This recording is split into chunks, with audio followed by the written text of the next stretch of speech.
소설가 공지영 작가가 어떤 인터뷰에서 앞으로 기대가 되는 신예 작가라고 언급했던 적이 있었습니다. 바로 김애란 작가를 두고 한 말인데요. 그의 기대에 걸맞게 김애란 작가의 수상 경력은 한마디로 화려하다 못해 놀라울 정도입니다.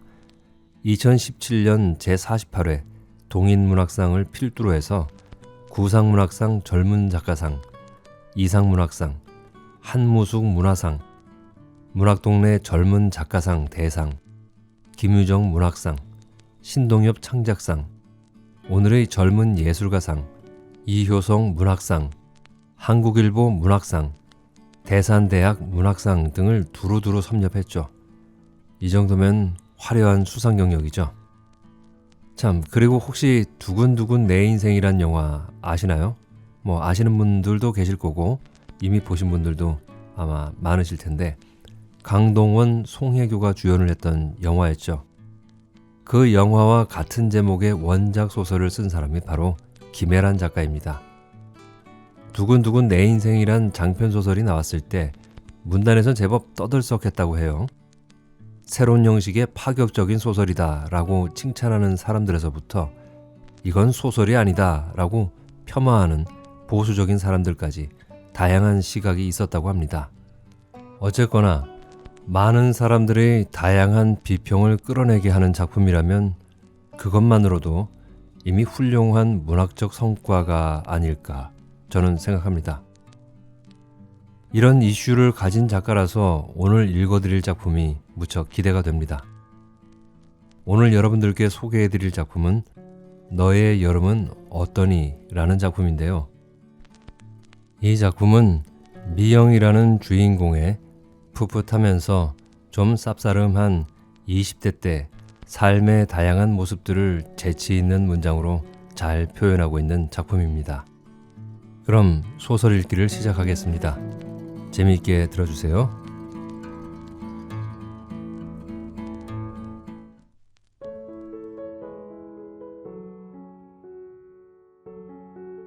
너의 여름은 어떠니? 김애란. 선배로부터 만나자는 연락이 왔다. 2년 만이었다. 오늘은 일이 있다고 했다. 선배는 선배답지 않게 물었다. 몇 시에? 저녁 때 고향에 가봐야 해요. 나는 휴대전화를 만지작거리며 덧붙였다. 친구 장례식이 있어서요. 선배는 아 하고 어색하게 호응한 뒤 꿈을 대다 물었다. 그럼 오후는 어떠니? 서랍장을 뒤지다 내친 김에 옷 정리를 했다. 5월인데도 밖은 몹시 무더웠다. 책장 위 수납 상자를 내려 방바닥에 쏟았다. 집안 가득 지난해 먼지가 풀썩였다. 서랍 속의 것도 전부 꺼냈다. 겨울옷을 상자로 옮기고 여름옷을 채울 생각이었다. 옷의 크기는 제각각이었다. 체중이 자주 왔다 갔다 해서였다. 가장 말랐을 때와 지금과의 차이는 15kg. 반년 전 두 번째 직장을 관두고 몸이 급속도로 불었다. 한동안 방바닥에 엎드려 노트북만 들여다봤다. 군것질거리를 쌓아두고 인터넷을 하거나 미국 드라마를 보는 시기였다. 선배 역시 누군가로부터 내 소식을 전해 듣고 연락한 듯 했다.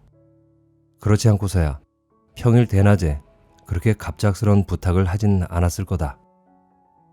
무거운 옷에 실증이 나 있던 터라 설레는 마음으로 여름옷을 솎았다. 작년에는 정말 많은 옷을 샀다. 계절별로, 유행별로, 기분대로 그만한 경제력이 있었고 새삼 예쁘게 입는 즐거움을 발견해서였다. 옷 사면 사람 만나야 하고 사람 만나면 술 마셔야 되고 술 마시면 후회하게 되리란 걸 알고 있었지만 그런 패턴조차 내가 사회적인 문법에서 크게 벗어나지 않은 삶을 살고 있다는 안도감을 주었다. 그리고 그땐 내 몸이 마음에 들었다. 지금보다 몸무게가 더 나간 건 고3 때밖에 없었다. 어느 날 썰지 않은 따뜻한 식빵을 껴안고 통째로 뜯어먹고 있던 내게 TV를 보던 아버지가 갑자기 소리친 적이 있다. 그만 좀 처먹어라. 평소 대화가 드문 집안이라 모두 어리둥절한 표정으로 아버지를 쳐다봤다. 아버지는 점잖고 순하기로 소문난 사람이었다. 그 전에도 후에도 아버지와 대화를 해본 적은 거의 없다. 그러니까 살면서 아버지가 내게 거의 유일하게 그리고 진지하게 건넨 말은 그만 좀 처먹어라가 된 셈이다. 반면 엄마는 내가 무얼 먹든 격려하는 사람이었다. 지금도 명절 때면 친척들 앞에서 쟤는 아침에 일어나자마자 물도 안 마시고 떡부터 먹어요 라고 자랑하는 여자. 내가 48kg이든 60kg이든 지금이 딱 좋다고 얘기하는 안악말이다. 그렇게 의견이 다른 두 사람이 한 지붕 아래 살고 한 이불 속에서 시시덕거린다는 생각을 하면 겸연쩍지만 나는 부모님의 반응에 늘 덤덤한 태도를 보여왔다. 지금까진 나도 내 살이 젖살인 줄 알았다. 여름옷은 기대만큼 예쁘지 않았다. 보자마자 흥분해서 산 것들인데 이상했다. 유행은 왜 금방 낡아버리는지. 약간의 시간이 지났을 뿐인데 쭈글쭈글 함부로 쌓인 옷더미가 내 남루한 취향과 구매의 이력처럼 느껴져 울적했다. 지난해 내가 우쭐한 기분으로 걸치고 다닌 것은 무엇이었을까 하고 어쨌든 장례식에 입고 갈 옷을 골라야 했다. 바지와 스커트 사이에서 고민하다 무릎까지 오는 검은색 A라인 치마를 택했다. 다행히 짙은 색 블라우스가 있어 간절기 조문 복장으로 나쁘지 않을 듯했다. 검은색 옷이라면 사실 얼마든지 있었다. 선배는 나를 처음 야구장에 데려다준 사람이었다. 홍대 인디밴드 문화가 뭔지, 대학로 소극장의 서늘함이 얼마나 기분 좋은 건지 알려준 사람. 어느 집단에나 있는 친절하고 인기 많은 사람 말이다.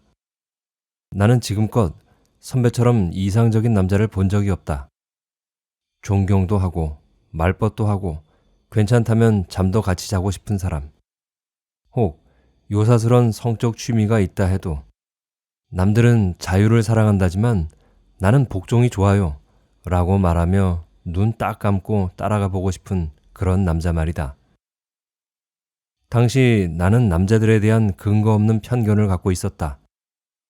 세상엔 두 종류의 남자가 있는데 착하고 재미없는 사내와 재밌지만 나쁜 사내가 전부라는 생각이었다.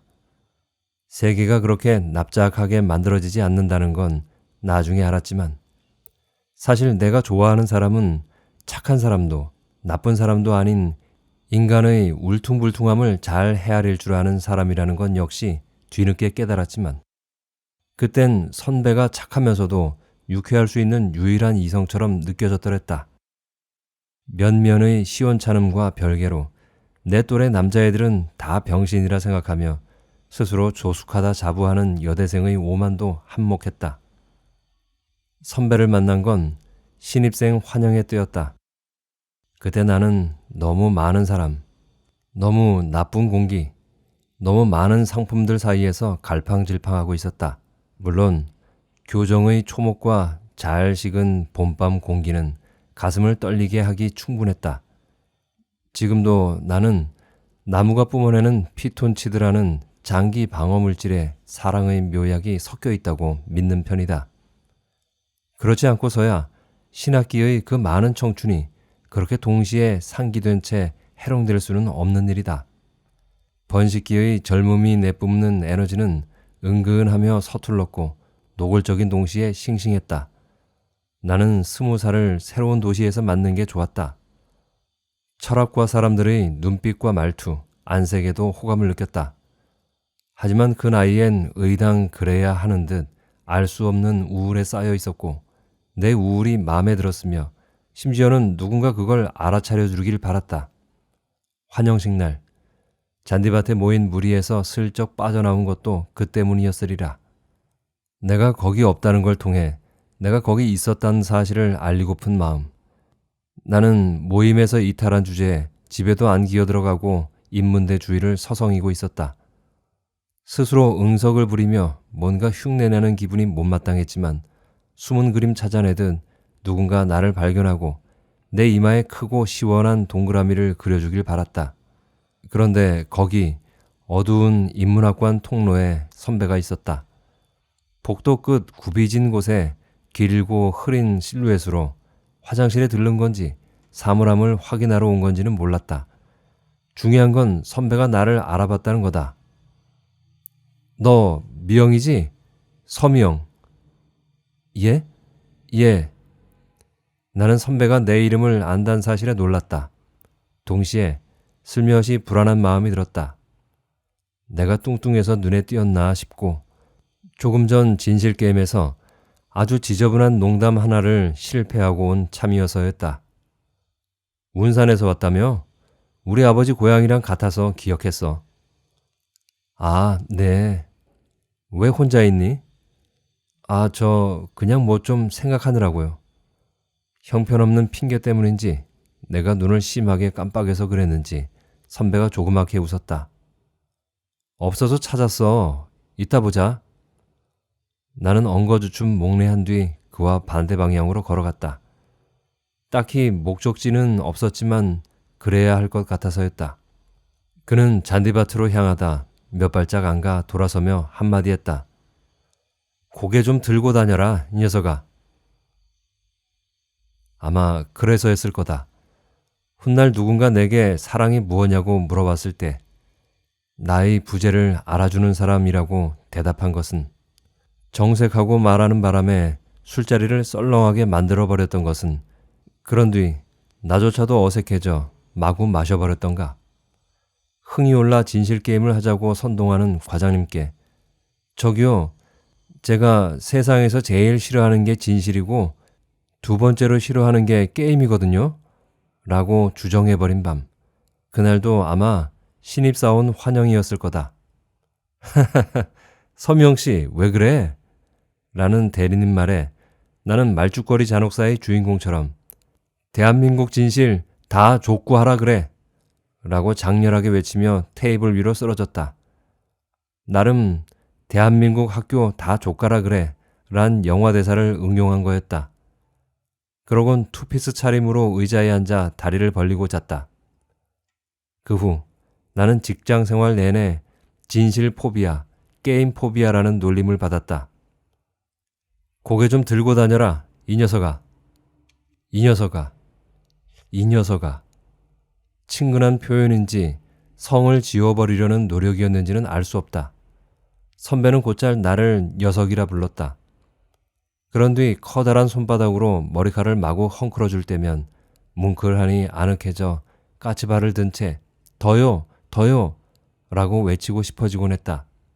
어쨌든 1분도 안 되는 시시한 순간이었지만 준희 선배는 그날 자기도 모르는 새 중요한 일을 하나 해내고 있었다. 내 머리에 붉은 동그라미를 그려준 거였다. 약속 장소는 꽤 멀었다. 나프탈렌 냄새 밴 여름 옷을 세탁기에 돌리고 물 마른 밥에 통조림 참치를 얹어 먹은 후 일찌감치 집을 나섰다. 지하철에선 벌써 에어컨이 작동하고 있었다. 오랜만에 외출. 유리창 안으로 순한 연두색 풍경과 햇빛이 쏟아졌다. 눈을 감고 깊은 숨을 쉬었다. 유리벽을 뚫고 투명한 피톤치드 입자가 방울방울 스며오는 느낌이었다. 좋은 거구나, 이거. 좋았던 거구나, 요즘 공기. 숨을 내뱉자 허리에 바로 부담이 왔다. 아까부터 배에 힘을 주고 있던 터라 속이 더부룩했다. 스커트 호크가 뜯어질까 불안했다. 예전에도 소개팅 자리에서 쫄티를 입고 숨을 참다 상대 앞에서 신트림을 한 적이 있었다. 오전에 전화를 받고 처음에는 나가지 않겠다고 결심했었다. 내 근황을 설명하기 싫었고 예전보다 뚱뚱해진 모습을 보여주고 싶지 않아서였다. 선배는 내가 가장 말랐을 때의 모습을 본 적이 없다. 선배를 막 좋아할 무렵부터 살을 빼 입사할 무렵에야 몸매가 잡혔다. 선배가 혹 내 얼굴에서 나고자의 안색을 발견하면 어쩌나 조바심도 났다. 광합성을 하는 사람에게는 광합성의 빛이, 전자파를 먹고 사는 사람에게는 전자파의 빛이 나체에 드러나기 마련이었다. 하지만 선배의 도와달라 한마디가 마음을 흔들었다. 폐 끼치기 싫어하는 성격에 오죽하면 내게 연락을 했을까 싶었다. 한편으론 선배가 어려울 때 나를 찾아줘서 고맙고 기뻤다. 상갓집엔 늦어도 상관없었다. 버스터미널 근처에 병원이 있고 잠은 부모님 댁에서 잘 계획이라 막차만 놓치지 않으면 됐다. 어디쯤이니? 휴대전화 진동음에 놀라 나도 모르게 몸을 떨었다. 가고 있어요. 1시 전에 도착할 듯해요. 로비에서 전화 줄래? 와줘서 고맙다. 멍하니 창밖을 보다 입속 단내를 걱정하며 가방에서 껌을 꺼내 씹었다. 선배도 알았을까? 내가 선배를 오래 바라봤었다는 걸. 동경했지만 좋아도 했었다는 걸. 그럴 수도 있고 아닐 수도 있다. 어느 쪽이라도 상관없다.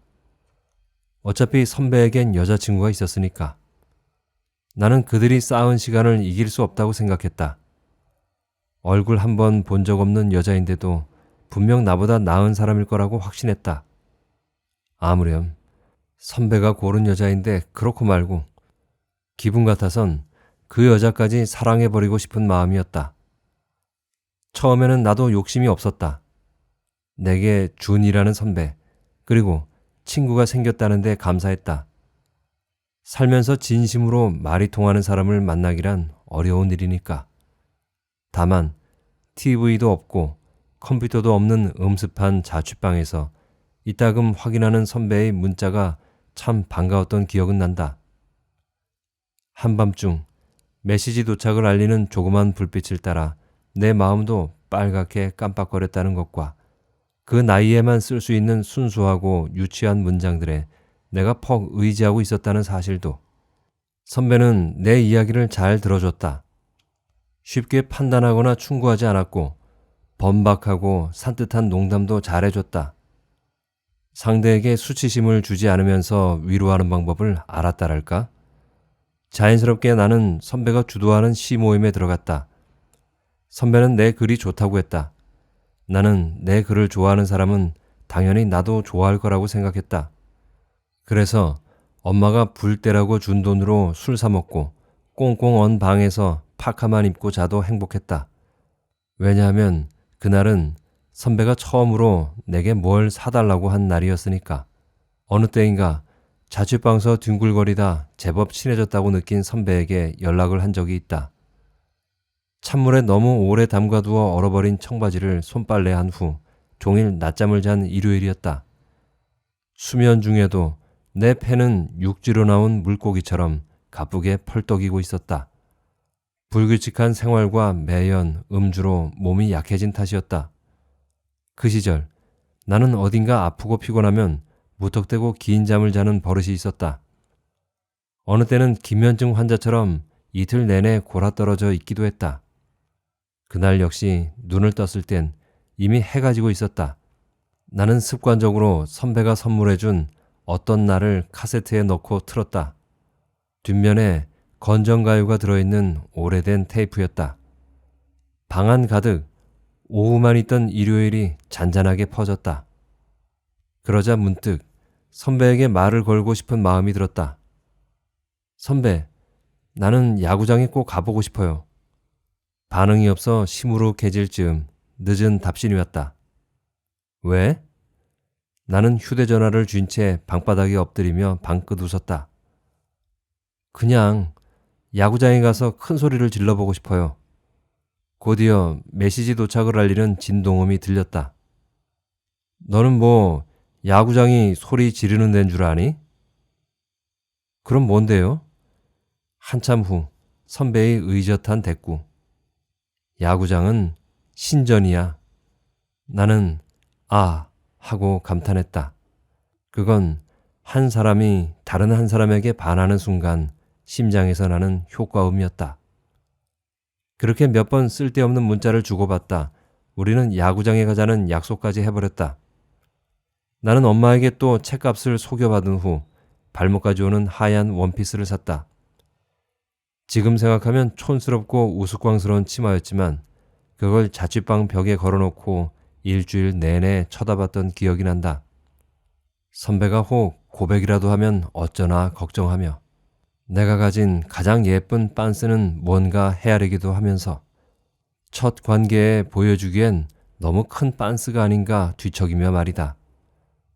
그리고 토요일 두근거리는 걸음으로 마침내 잠실에 도착했을 때 매표소 앞에는 우리 과 시모임 여자애들이 왁자지껄 떠들며 개떼같이 모여 있었다.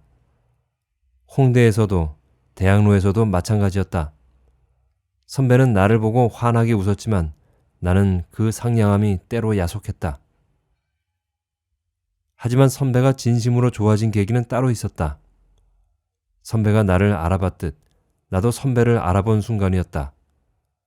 선배가 4학년, 내가 2학년이던 여름밤, 전국적으로 유례없는 열대야가 지속되던 때 나는 메리아스 차림으로 밤새 헐떡이고 있었다. 내 방 창문은 건너집 벽면과 바싹 붙어 있어 환기가 잘 되지 않았다. 선풍기를 틀어놨지만 눅눅하고 미지근한 바람이 불어와 도리어 숨이 막혔다. 몇 번씩 욕실로 뛰어가 샤워를 해도 마찬가지였다. 나중에는 너무 더워서 울고 싶은 심정이었다. 새벽에 결국 방에서 뛰쳐나왔다. PC방이나 찜질방에서 열을 식힐 요량이었다. 거리를 걷다 문득 학교 생각이 났다. 우리 과방엔 국내 굴지의 대기업에 입사한 선배가 기증한 소형 에어컨이 있었다. 과방에 에어컨이 놓인 건 역사상 처음 있는 일이라 한동안 모두 입을 모아 선배를 칭찬했다.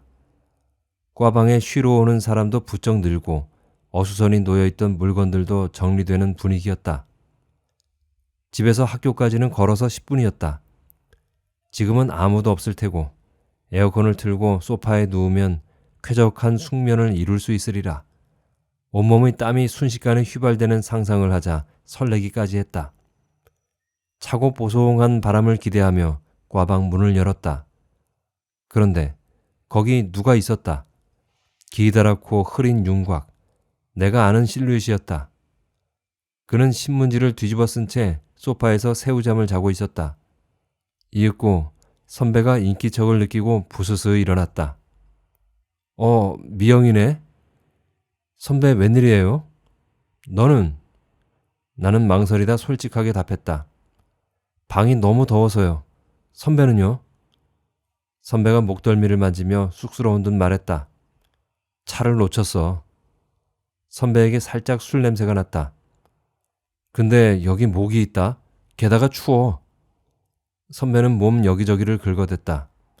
에어컨을 오래 틀어놓아 으슬으슬한 모양이었다. 나는 인터넷이나 좀 하고 가겠다며 컴퓨터 책상 앞에 앉았다. 선배는 나도 라고 말하며 잽싸게 내 옆으로 와 앉았다. 내게서 두어 자리 떨어진 곳이었다. 선배도 나도 굳이 불을 켜지 않았기 때문에 주위는 꽤 어두웠다. 한동안 둘 사이로 딸깍딸깍 어색한 마우스 소리만 났다. 나는 습관대로 자주 가는 철학과 커뮤니티에 접속했다. 음악 들어도 되니? 고개를 끄덕이자 선배가 고물 스피커 볼륨을 올렸다. 내게 메일로 보내준 적 있는 이병우의 기타 연주곡이었다. 분위기는 한결 편안해졌다. 마침 철학과 클럽 회원창에 선배의 아이디가 떠있는 게 보였다. 나는 그에게 쪽지를 보냈다. 신기해요. 어떤 음악을 들으면 그 곡을 제게 처음 알려준 사람이 생각나요. 그것도 번번이요. 처음 가본 길, 처음 읽은 책도 마찬가지고요. 세상에 그런 게 있다는 걸 알려준 사람이 떠올라요. 이름을 알려준 사람의 이름이라고 해야 하나? 그런 건 사물에 영원히 달라붙어 버리는 것 같아요. 나는 아니, 내가 이렇게 멋있는 말을 하다니 하고 혼자 감탄했다. 하지만 선배의 쪽지는 더 근사했다. 우리가 신을 잊을 수 없는 이유도 아마 그 때문일 거야. 내 속에서 한 번 더 하는 소리가 들려왔다. 나는 내친 김에 뭔가 더 얘기하고 싶어졌다. 예전에 신입생 환영회 때 선배가 나 안 보여서 찾았다고 한 날 있잖아요. 여기 복도에서 만난 날 그때 고마웠어요. 선배는 생각이 안 난다는 듯 미간을 찌푸렸다. 그러곤 아 하며 빠르게 타자를 쳤다. 아 그거 형들이 너 찾아보라고 해서 그런 거야. 형들이 시켰어. 나는 꽈방 유리창을 방망이로 다 때려 부수며 대한민국 형들 다 족구하라 그래 라고 외치고 싶었다. 한참 똥 씹은 표정으로 앉아있는 나를 아랑곳 않고 선배가 천진하게 말했다. 이것 좀 봐. 선배 자리로 다가갔다. 선배는 앉아있고 나는 허리를 굽혀 서 있는 모양새였다. 컴컴한 과실. 두 사람의 얼굴 위로 모니터의 약한 빛이 얼비쳤다. 그는 컴퓨터 바탕화면 위 폴더 하나를 가리켰다. 철학과 사람들의 사진을 모아둔 거였다. 철학인의 밤이나 스승의 날 행사, MT와 OT 사진이 많았고 사진이 취미인 친구들이 아무 때고 자연스럽게 찍은 얼굴도 보였다. 모니터 위로 느릿느릿 사람들 모습이 지나갔다. 선배와 나는 친근한 얼굴이 보일 때마다 품평을 하고 낄낄댔다. 그러다 내 사진이 나왔다. 벚꽃을 배경으로 학교 옥상에서 찍은 독사진이었다. 카메라를 들고 있던 친구가 맞은편 건물에서 셔터를 눌러 창문 주위의 네모난 어둠이 액자처럼 봄을 감싸고 있는 모습이었다. 그리고 그 봄 한가운데 내가 있었다. 이 사진 좋다. 선배가 자동 넘김 장치를 정지시키며 말했다. 난 싫은데. 왜? 이 가방 때문에요. 옷이랑 너무 안 어울리잖아요. 다리도 굵게 나오고. 나는 황토색 인조가죽 가방을 가리키며 투덜댔다. 당신 내게 하나밖에 없던 가방이라 아무 옷에나 줄기차게 들고 다닌 거였다. 난 저 가방 때문에 이 사진이 좋은데. 선배가 모니터를 응시하며 말했다. 에? 왜요? 선배가 나지막하게 중얼거렸다. 이 여자의 생활이 보여서. 나는 푸른 불빛에 얼비친 그의 여벌구를 가만 바라봤다. 그리고 이제부터 이 사람을 본격적으로 좋아해야겠다고 다짐했다. 세상에 내 사진을 보고 그렇게 얘기해 줄 사람은 선배밖에 없을 거란 확신이 들었다. 미영아, 오늘 몇 시에 올 거니? 시간 맞으면 현대약국 앞에서 만나자. 미희에게 문자가 왔다. 초등학교 동창 중 지금까지 연락하는 몇 안 되는 친구 중 하나였다. 사실 병만의 부음을 알려준 사람도 그녀였다. 9시 넘어갈 것 같아. 출발할 때 전화 줄게. 고향 친구들을 볼 생각을 하니 긴장됐다. 친구들은 예법이 허용하는 한에서 나름 안 꾸민 듯 멋을 내고 올 터였다. 개 중에는 나를 보고 우월감을 갖는 아이도 있으리라. 젊어 친구를 잃은 경험이 없는 까닭에 식장에는 많은 동창들이 모일 예정이었다. 주로 고향에 남아 장사를 하거나 인근 화학단지에 다니는 녀석들일 터였다. 병만이도 거기 공장에 다녔다고 한다. 병만이는 초등학교 시절 나와 두어 번 짝꿍이었는데 처음으로 나눗셈을 배우던 날 귀찮게 말을 걸어 내 산수 점수를 엉망으로 만들어 놓은 녀석이었다. 나는 그 애가 내 수를 향한 집중력을 흐트러 놓던 순간을 기억한다. 조바심과 짜증이 일면서도 짝의 기분이 상할까 내색 못하고 선생님께 혼나면 어쩌나 불안해하던 복잡한 심정을 말이다. 문제는 그 후로 내 산수 점수가 계속 바닥을 쳤다는 건데 살면서 셈을 망칠 때마다 왠지 그게 다 병만이 탓인 것처럼 느껴져 억울해지곤 했다. 어쨌든 우리는 자주 모여 놀았다. 대부분 장사를 하는 부모님 밑에서 자라 해걸음까지는 어떻게든 밖에서 시간을 때우다 들어와야 했으니까. 당시 신나는 폐활량을 떠올리면 지금도 개운한 기분이 든다. 편을 가르고 규칙을 익히고 보잘것없는 어휘력으로 열심히 말싸움을 하고 토라져 집에 가기도 했지만 언젠가 최대한 멀리 나가려 도움 닫기 위해 올라탄 그네 위에서 터질 듯한 가슴을 안고 생각했더랬다. 잘한다는 것, 기분 좋은 일이구나. 병만이도 그랬을까? 아마 그랬을 거다. 그 애는 정말 많이 뛰어다녔으니까. 회사 근처에서 무슨 사고를 당했다는 것 같은데 교복 차림으로 읍내 터미널에서 담배를 피우던 녀석과 가끔 마주친 적을 제외하고 병만을 본 적은 거의 없다. 선배의 근황을 알려준 사람은 형만 오빠였다. 그는 준이 선배의 동기이자 시 모임 회원이었다. 시는 안 쓰고 만날 술만 먹던 오빠지만 입담이 좋아 분위기를 잘 띄우는 사람이었다. 준이 선배는 4학년이 되자 시 모임에 나오지 않았다. 취업 준비 때문에 바쁜 듯했고 원서를 넣는 곳마다 떨어져 여자친구와 헤어졌다는 소식이 들렸다.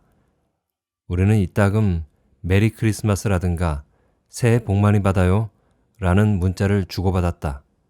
언제 술이나 한 잔이라는 얘기도 했지만 실제로 그러지는 않았다. 선배는 학교 사람들을 거의 만나지 않는 눈치였다. 취업 기간 동안 인간관계가 끊기는 사람들을 여럿 봤지만 선배가 그러는 건 좀 의외였다. 나는 내가 생각한 것보다 우리 관계가 얇았다는 사실에 시무룩해졌다. 형만 오빠는 술자리에서 끊임없이 다른 사람 얘기를 했다. 누가 연봉이 얼마더라. 누가 월급 삭감 동의서를 강제로 썼다더라. 그걸 과장이 줄줄 불러주고 사원들이 다 받아 썼다더라 하는 말들이었다. 사람들은 저마다 내가 더 힘들게 산다. 내가 더 더럽게 산다. 라는 식의 대화를 이어나갔다. 동기 녀석 하나는 고향이 합천인 부장님 앞에서 무심코 전두환 욕을 했다가 줄창 미움을 받는다는 하소연을 했다. 야, 그래도 준이보다는 낫다. 나는 안 듣는 척 준이라는 말에 귀를 세웠다. 걔 뭔 납품회사 다닌 적 있잖아. 잠깐 하고 때려치운대. 거기서 성접대가 장난 아닌데 준이가 거래처 사람 거짓하는 동안 계산하고 추운데 문 밖에서 벌벌 떨며 기다렸단다. 끝나고 대리 불러 보내려고. 누군가 우습게 말을 했다. 그걸 뭘 기다리냐? 같이 하면 되지. 몇몇은 같이 웃고 나머진 그러지 않았다. 근데 걔 PD 되고 싶어 하지 않았나? 형만 오빠가 오징어를 뜯으며 말했다. 응, 최종까지 가서 몇 번 떨어졌대. 최근 어디 케이블 갔다던데? 전화를 받곤 반가운 마음이 먼저였다. 선배가 방송국에 얼마나 들어가고 싶어 했는지 알고 있어서였다. 선배는 내게 어떻게 지내는지, 아직도 그 동네에 사는지 자잘한 안부를 물었다. 그러고는 친하지도 않은 사람의 안부를 묻고 엉뚱한 이야기를 이어나갔다. 어딘가 초조하고 불안해 보이는 목소리였다. 그러곤 곧 대화의 소재가 끊기자 머뭇대며 물었다. 미영아, 오늘 혹시 시간 있니? 얘기인즉 자신이 맡은 프로그램에 잠깐 출연해 줄 수 없냐는 거였다. 누군가 펑크를 냈는데 그걸 자기가 때워야 하는 상황이라고. 일반인 중 구해야 하는데 아는 사람이 없고 입사한 지 얼마 안 돼 애를 먹고 있다고 했다. 선배 PD예요? 아니, AD야. 아, 그렇구나. 선배, 근데 미안한데요. 그냥 배경 같은 거야. 가짜 배경. 카메라에 자주 잡히지도 않고 엑스트라라고 생각하면 돼. 선배는 계속 난처해했다. 그러면서 넌지시 하루짜리 아르바이트라고 여기면 어떻겠냐며 출연료가 나쁘지 않다는 얘기를 덧붙였다.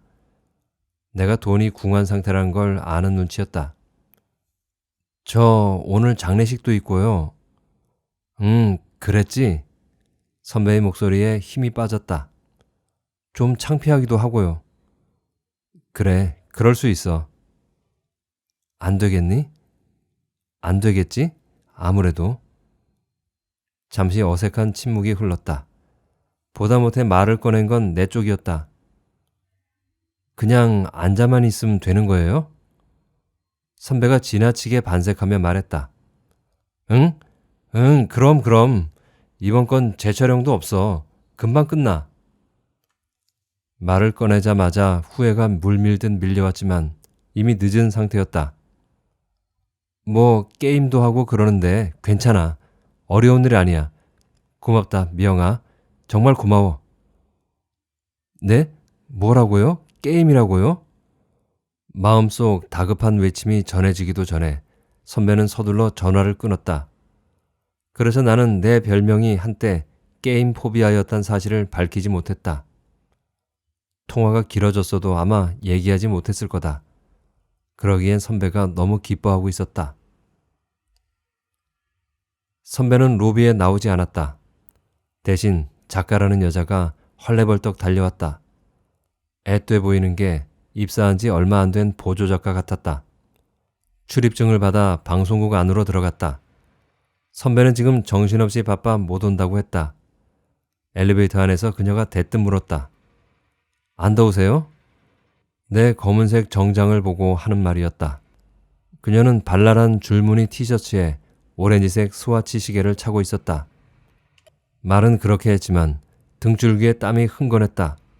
여자는 방송국 내에서도 좀 후미진 곳에 속하는 일반인 대기실로 나를 안내했다.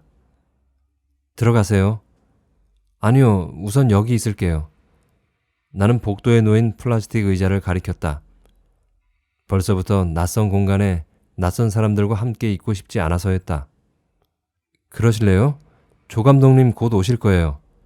최 선배가 되게 고마워하던데.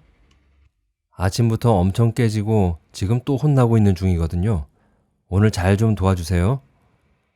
그녀는 중요한 정보를 건네듯 속삭였다. 우리 PD가 좀 사이코라서요. 그러곤 촬영장 쪽으로 급히 이동했다. 잠깐만요. 근데 프로그램 이름이 뭔가요? 여자는 그것도 모르고 왔냐는 듯 심드렁하게 대꾸했다. 한국의 달인이요. 그녀가 떠난 뒤 불편한 의자에 홀로 오독하니 앉아 있었다. 케이블 방송을 안 보는 나로서는 그게 무슨 프로그램인지 알 수 없었다. 작가 말로는 시작한 지 얼마 안 되는 코너라 했다. 선배는 한참 동안 오지 않았다. 대기실 앞 복도는 서늘하고 적막했다. 의자에 기댄 채 고개를 숙이고 있는 내 앞으로 조선시대 무관 복장을 한 사내가 뒤뚱뒤뚱 지나갔다. 스튜디오 안은 생각보다 어수선했다. 한국의 달인 무대를 제외한 주변 공간은 온갖 잡동사니들로 채워져 있었다. 주위에서 퀴퀴한 지하실 냄새가 났다. 하루에도 몇 번씩 세트를 세웠다 부순다 하니 그럴만했다. 발소리를 죽여 녹화장 안으로 들어갔다. 입구 한쪽에 뜬금없이 방치된 그리스 신전 기둥이 보였다. 그리스 철학을 배우며 겸사겸사 공부한 바로는 끄트머리가 구부러진 게 이오니아 양식이 틀림없었다. 기둥은 조악한 스티로폼으로 만들어져 얇게 파인 홈마다 때가 끼어 있었다. 배경 화면을 크게 인쇄해 붙인 판자와 비닐에 쌓인 이불 보따리도 눈에 띄었다.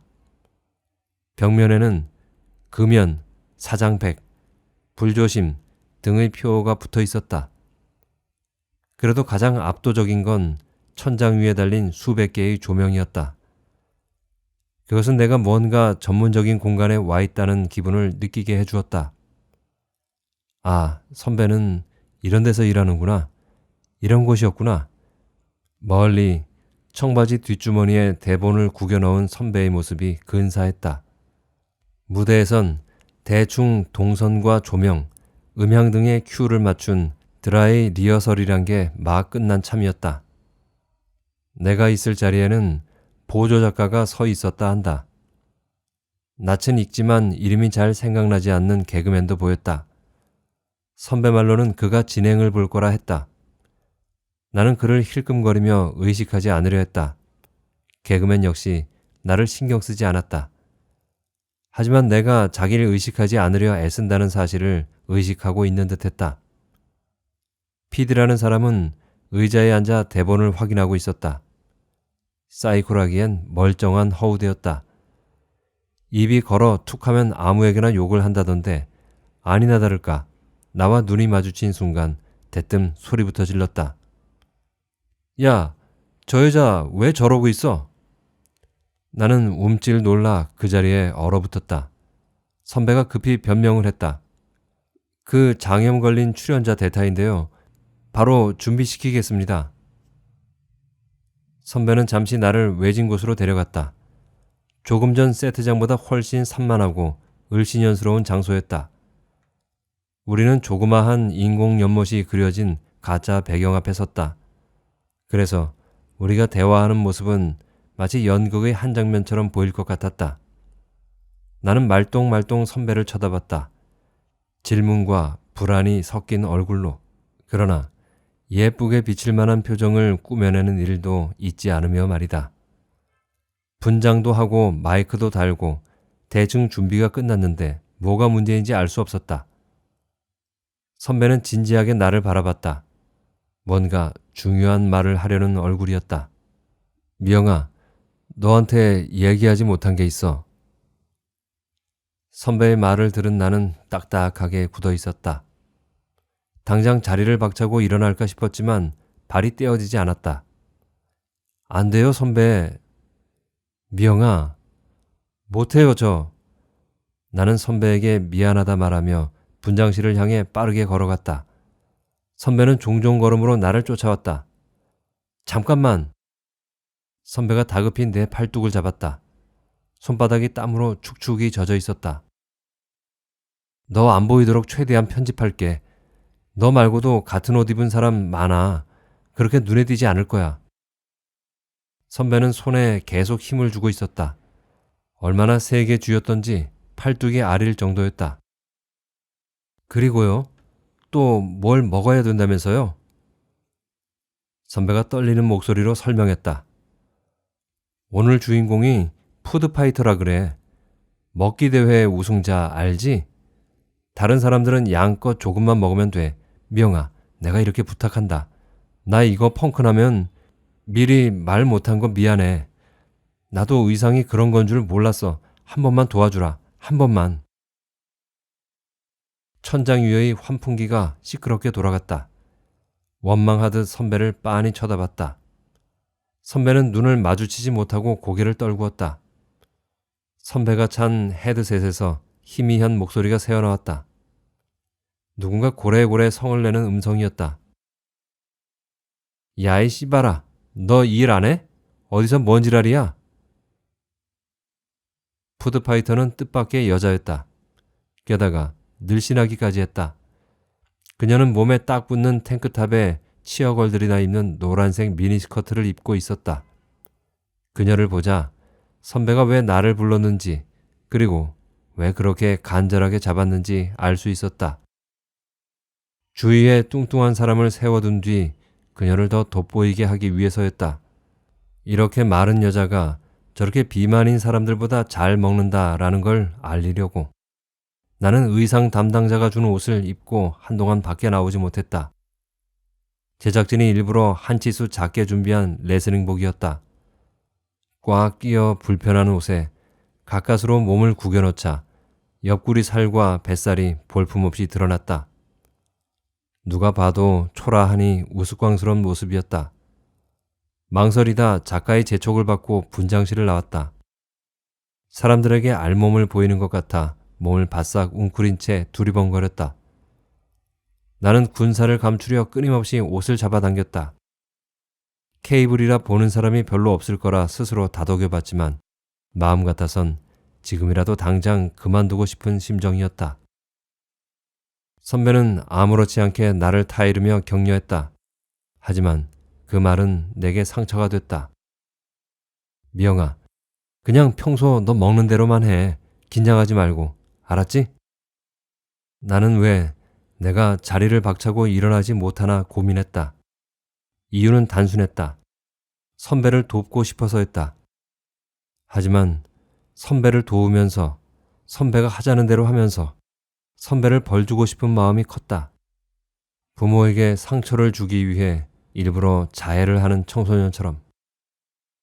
자, 한 번에 갑시다. 순식간에 정신이 멍해질 정도로 환한 조명이 시야를 가렸다. 카메라 렌즈는 낯설었고 사람들은 밝음을 가장한 이상한 파티를 하고 있는 것처럼 보였다. 큐카드를 든 개그맨이 주인공을 소개했다. 세계 핫도그 먹기 대회 1등 수상자이며 미모의 재미교포 여성인 수잔 리라고 했다. 화려한 조명 아래 팡파르 소리와 함께 그녀가 등장했다. 적당히 그을려 건강해 보이는 서구적인 미인이었다. 그녀의 얼굴엔 묘한 자신감과 자족감이 서려 있었다. 나는 오른쪽 맨 끝줄에 엉거주춤 서 있었다. 그녀를 위시해 좌우로 둘씩 모두 4명이었다. 한 명은 여자 유도 선수, 나머지 둘은 남자 역도 선수였다. 나는 평범한 직장인으로 소개됐다. 사회자는 얼마간 수잔 리와 상식적이고 시시한 대화를 이어나갔다. 언제부터 먹는데 소질이 있었냐? 주위 반응은 어떠냐? 평소 식사량은 얼마냐 하는 식의 얘기였다. 많이 먹기 게임은 재촬영이 불가능하기 때문에 실수가 있어서는 안 됐다. 스태프들은 미리 정해진 약속과 규칙에 따라 신중하게 움직였다. 곧이어 소품팀이 기다란 테이블을 갖고 왔다. 그 위에는 보기만 해도 토할 것 같은 엄청난 양의 핫도그가 펼쳐져 있었다.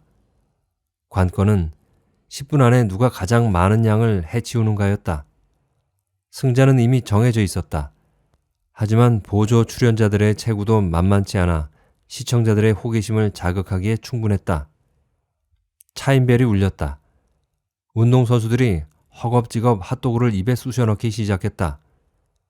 그렇게 먹어줘야 시청자들이 즐거워한다는 듯, 그렇게 먹기 위해 그 자리에 존재한다는 듯이. 반면 수자는 여유가 있었다. 그녀는 폭식도 기술이라는 듯 노련하고 우아하게 핫도그를 집었다. 그녀는 먼저 빵과 소시지를 분리했다. 그리고 소시지부터 오물오물 먹어치웠다. 그 다음엔 빵을 물에 적셔 삼켰다. 동작 하나하나가 정확하고 신속했다. 마른 여자가 탐식하는 모습에선 왠지 모를 색정적인 분위기마저 났다. 반면 보조 출연자들의 모습은 두서없고 어리석어 보였다. 역도 선수가 챔피언의 요령을 보고 이내 따라했다. 하지만 수잔의 속도를 따라잡기엔 무리였다. 나는 고개를 푹 숙인 채 핫도그를 소극적으로 우물거렸다. 할 수 있는 한 많이 먹을 계획이었다. 그림이 안 좋았는지 PD가 뭐라 소리치는 모습이 보였다. 선배는 헤드셋을 만지며 내 쪽으로 달려왔다. 나는 테이블에 고개를 쳐박고 열심히 핫도그만 먹었다. 되도록 카메라에 얼굴을 비추고 싶지 않아서였다. 선배가 흰 종이를 가져와 뭐라 급히 갈겨댔다. 그러고는 내 쪽으로 와 종이를 들고 흔들었다. 나는 선배에게 과식하는 모습을 보이는 게 창피해 머리를 수그렸다. 선배는 안절부절 못하는 눈치였다. 얼마 후 물을 마시려 시선을 돌리는 순간 선배가 들고 있는 도화지 속 글씨가 눈에 확 들어왔다. 고개 좀 들어, 이 녀석아. 순간 머리가 멍해졌다. 나는 핫도그를 든 채 그대로 멈춰 있었다. 양손 아래로 끈적끈적한 케첩과 겨자 소스가 주르르 흘러내렸다. 제작진에선 다시 난리가 났다. PD가 어떤 신호를 보내는 듯 했고 선배는 창백해진 얼굴로 다시 도화지에 뭐라 열심히 썼다. 그러곤 울 것 같은 표정으로 구조 신호를 보내듯 종이를 번쩍 들어 올렸다. 고개 좀 들어, 미영아. 고개 좀 들어, 제발. 녹화를 어떻게 마쳤는지 기억나지 않는다. 나는 도망치듯 촬영장을 빠져나왔다. 허둥지둥 옷을 갈아입고 엘리베이터 앞에 섰다. 선배에겐 인사 없이 갈 생각이었다. 출입증을 반납하고 방송국을 나왔을 땐 주위가 벌써 어둑해져 있었다. 가방 속 휴대전화가 끊임없이 울렸다. 가방 쪽엔 손도 대지 않은 채 거리를 걸었다. 온몸이 매맞은 듯 후들거렸다. 나는 최대한 그곳에서 빨리 벗어나고 싶었다. 지하철역 근처의 횡단보도 앞에 멈춰 있을 즈음 누군가 나를 부르는 소리가 들렸다. 미영아. 나는 돌아보지 않았다. 미영아. 신호등 불이 바뀌었다. 나는 젠걸음으로 달아났다. 잠깐만. 선배가 내 팔을 움켜잡았다. 그는 땀을 뻘뻘 흘리며 헐떡이고 있었다. 저 갈게요. 손을 뿌리치자 그는 나를 더 완곡하게 잡았다. 팔뚝 위로 30대 사내의 강한 완력이 느껴졌다. 분장실에 가봤는데 이미 가고 없길래.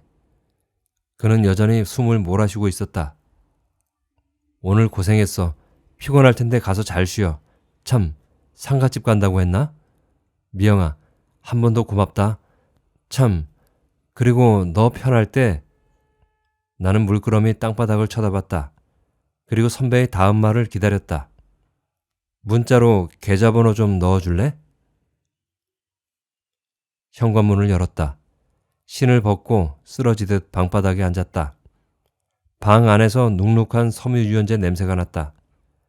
조립식 2단 행어 위로 온갖 여름 옷들이 허물처럼 대롱대롱 매달려 있는 모습이 보였다. 미희에게서 안 오냐는 문자가 왔다. 잘 도착했냐는 선배의 메시지도 보였다. 휴대전화 배터리를 뺀 뒤 불을 끄고 방바닥에 누웠다. 어둠 속 불안하게 몸을 떠는 형광등이 보였다. 이 집 등은 이상하게 한 번에 꺼지지 않고 오랫동안 희미하게 껌뻑대곤 했다. 전원이 차단된 후에도 유리관 속 잔여물질이 자체에 발광하는 탓이었다. 어느 때는 몇 시간이고 저렇게 완전히 꺼지지 않은 상태로 아른거렸다. 방바닥이 찼다. 상복 차림 그대로 똑바로 누워 천장을 봤다. 습도 탓인지 깊은 물속에 가라앉은 기분이 들었다. 한동안 꼼짝 않고 유리관 속을 오가는 수은의 운동을 바라봤다. 갑자기 뺨 위로 눈물이 주르륵 흘러내렸다. 한 손으로 얼른 눈물을 훔쳐냈다. 초등학교 시절을 제외하고 왕래가 거의 없던 병만이의 장래에 굳이 가려고 한 건 그 애가 오래전 내 목숨을 구한 적이 있어서였다. 그때도 내 머리 위엔 지금 저 빛과 비슷한 빛이 떠 있었다. 친구들과 계곡에서 놀던 8살 여름방학 때의 일이다. 그날 나는 물에 빠져 한동안 허우적대고 있었다. 하지만 내가 그러고 있었다는 사실을 알아차리는 사람은 없는 것 같았다. 몇몇은 나무 그늘에 누워있고 몇몇은 물고기에 관심이 쏠려 있었다. 헉! 입과 콧구멍 속으로 비린 물이 울컥울컥 들어왔다. 손발이 따로 놀고 숨이 찼다. 가까스로 수면 위로 올라와도 숨을 쉬느라 소리쳐 도움을 요청할 수 없었다. 깊은 물에서 둔하게 찰방이는 소리로 주의를 끌기도 어려웠다. 내가 할 수 있는 일이란 그저 조용히 떠올랐다 가라앉기를 반복하는 것뿐이었다. 물속은 먹먹할 정도로 조용했다. 그래서 이따금 간신히 물 밖으로 올라왔을 때 사방에 울리던 매미 소리가 무척 시끄럽게 느껴졌던 기억이 난다. 그 순간 누가 보고 싶다거나 지난 일이 후회된다거나 하지는 않았다. 나는 그저 살고 싶었다. 그리고 좀 외로웠다. 아무도 내가 죽어가고 있다는 걸 모른다는 고립감.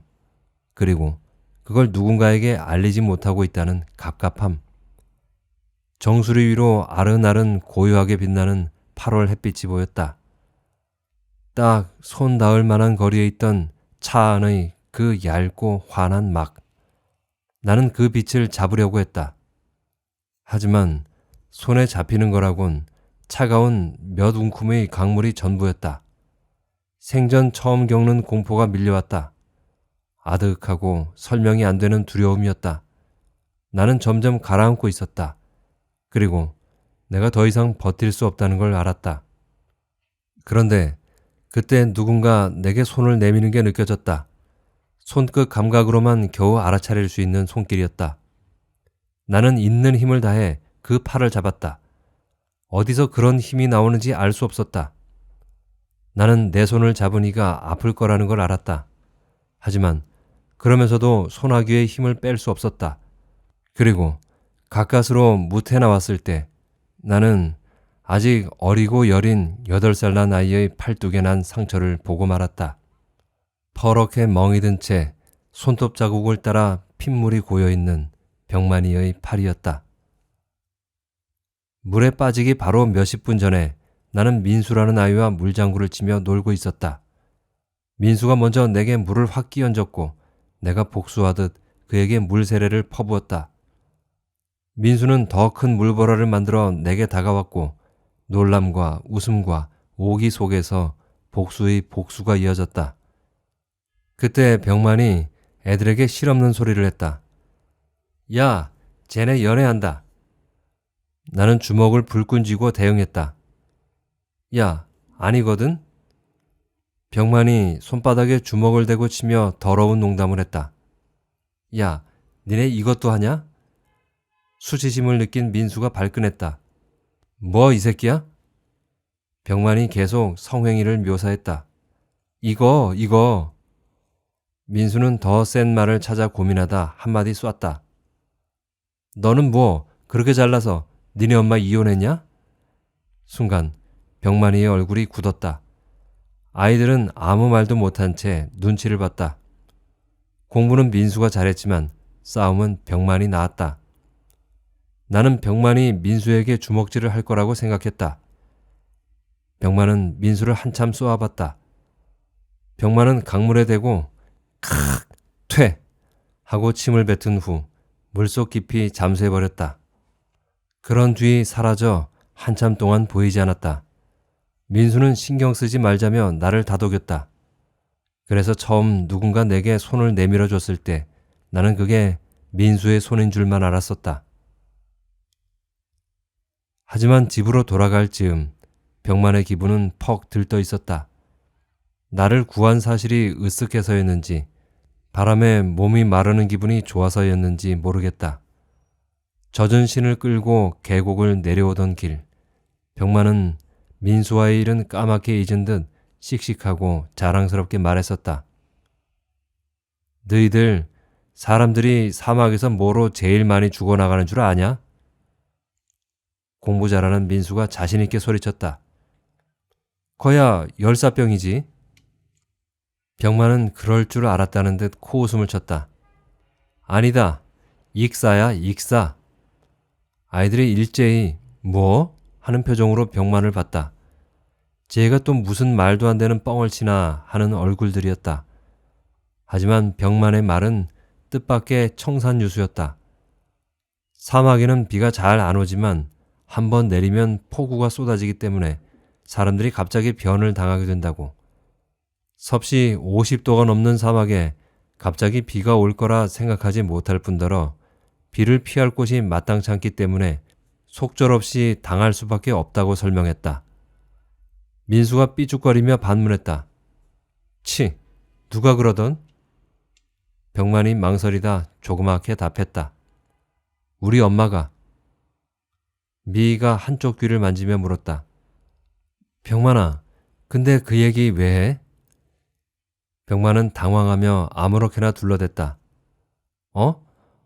그러니까 우리가 사막에 가게 되면 다 같이 조심하자고. 발이는 내일 새벽이었다. 그 아이 잠수를 참 잘했는데 물속 깊이 잠수해 사라졌다. 어느새 저쪽 수면에서 싱싱한 물고기처럼 튀어오르던 그 애의 매끈한 몸이 떠올랐다. 그 애가 보이지 않으면 초조해하다 어느 순간 몸을 털고 짠 나타날 땐 모두가 감탄하곤 했는데 나는 여전히 천장을 응시하고 있었다. 형광등 불빛은 오래전 물속에서 본 수면 위의 빛처럼 아득하게 가물댔다. 아른아른 딱 손 닿을 만한 거리에 있던 그 얇고 환한 막. 나는 나도 모르게 한쪽 팔을 가만히 쓰다듬었다. 오늘 나를 자주 붙든 선배 손의 완력과 축축한 여운이 느껴졌다.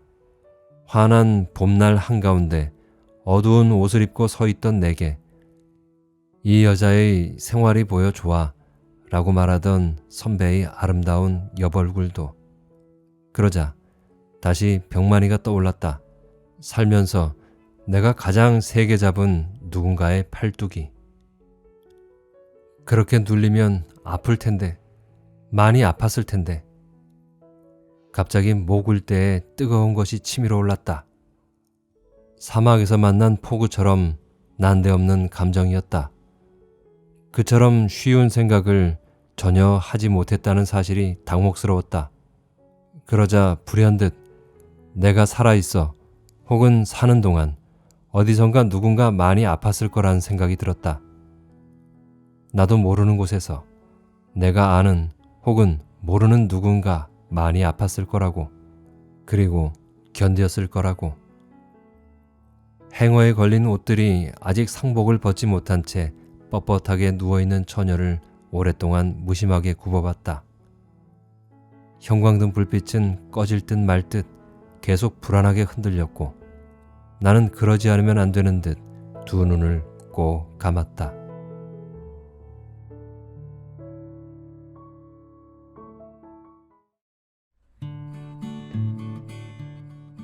이 소설은 두 가지 면에서 저의 예전 추억들을 상기시켜 주었습니다. 하나는 주인공 미영의 기억들에서 주요 배경이 되는 계절이 아주 무더운 여름이라는 것과, 또 하나는 미영의 대학 때 전공 과목이 철학과라는 것 때문에 제가 대학을 다니던 그때의 뜨거웠던 여름이 내 눈앞에 소환되어 이 소설을 읽는 내내 그립고 즐거웠습니다. 사실 저도 미영처럼 대학에서 철학을 전공했었거든요. 철학과 학생이었죠. 미영의 이야기를 따라가다 보니 저의 풋풋하고 어렸던 그 시절 그 시간들이 생각나서 조금 더 재미있게 몰입해서 읽을 수 있었습니다. 이 소설은 미영이라는 주인공이 대학 시절 좋아하던 선배에 대한 환상이 오로지 자기만의 착각이었다는 것을 깨닫고, 동시에 자신이 아픈 만큼 누군가는 또 자기 때문에 아팠을 거라는 것을 깨달으며 성숙한 인간으로서 성장한다는 이야기입니다. 내가 누군가를 좋아하고 상처받는 것처럼 또 다른 누군가는 나 때문에 상처받게 된다는 것은, 사랑은 늘 반드시 서로가 좋아하게 되는 쌍방의 게임이 아니라 일방의 게임이기 때문에 그렇다고 생각합니다. 간혹 코드가 맞으면 쌍방의 게임이 되기도 하지만 그게 그리 흔하진 않더라고요. 그래서 제가 보기에 대부분의 사랑은 일방의 게임인 것 같습니다만, 여러분 생각은 어떻습니까? 어쨌거나 미영은 빛나게 푸르르던 20대 대학 시절에 불타는 듯한 뜨거운 사랑은 못했지만 다소 우울했던 그녀의 청춘을 달콤하게 물들여줬던 사랑의 종지부를 반강제로 확실하게 찍어버렸습니다. 사람은 아파하면서 성장한다죠. 20대 때의 상처와 아픔 덕분에 그 이후의 자신은 더 지혜롭고 더 관대해지는 인간으로 변하게 되는 것이죠. 그래서 청춘을 아프지만 그래도 아름답다라고 말하는 것 같습니다. 여러분들의 20살 때 여름은 어떠셨나요? 끝까지 들어주셔서 감사합니다. 지금까지 김혜란 작가의 너의 여름은 어떠니를 읽어드렸습니다. 다음에 뵐 때까지 건강하시고 행복하세요.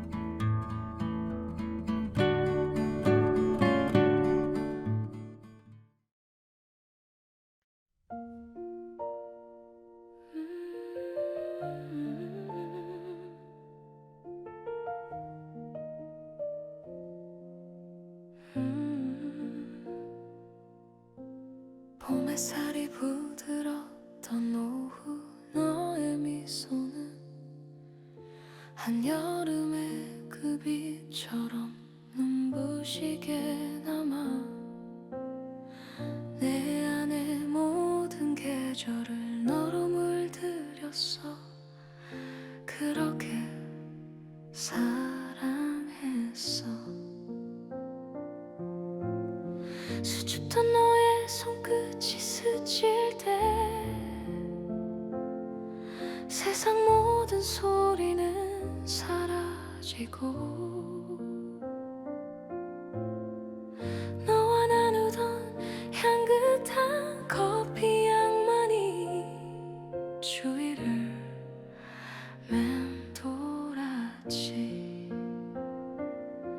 첫사랑의 달콤한 그 느낌은 조용히 스며들고 봄날의 햇볕처럼 내 안을 채워. 난 알았어, 너의 온기 하나로도 세상은 이렇게 빛난다는 걸.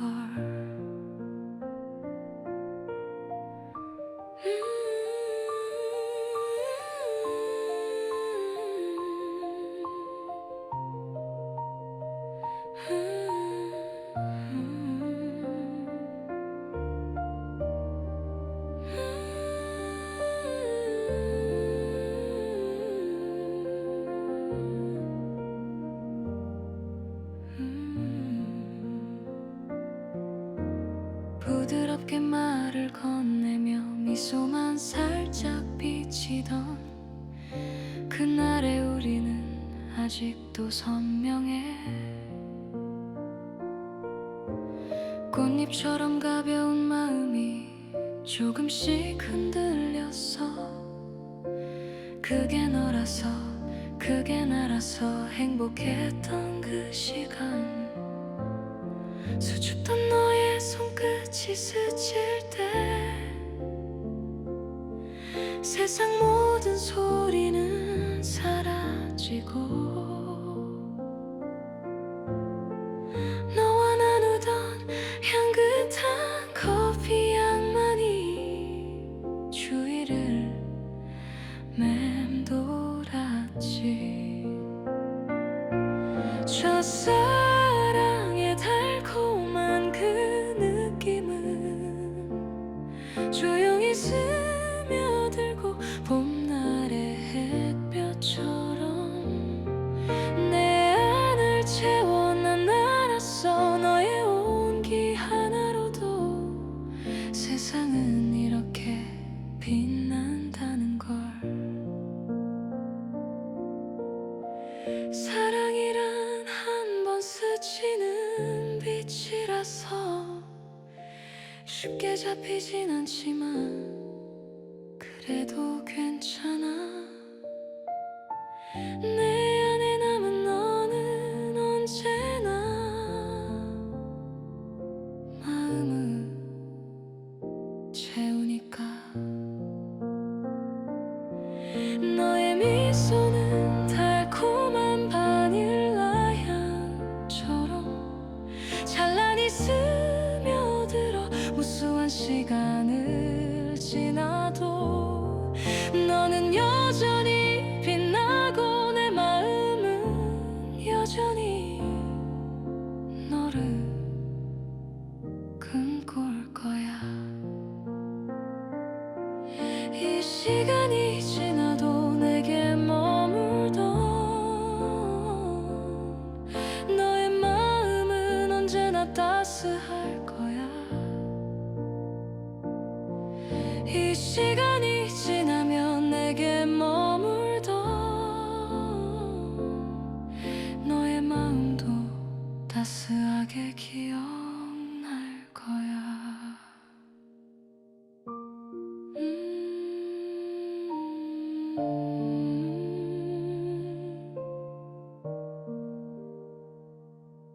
음.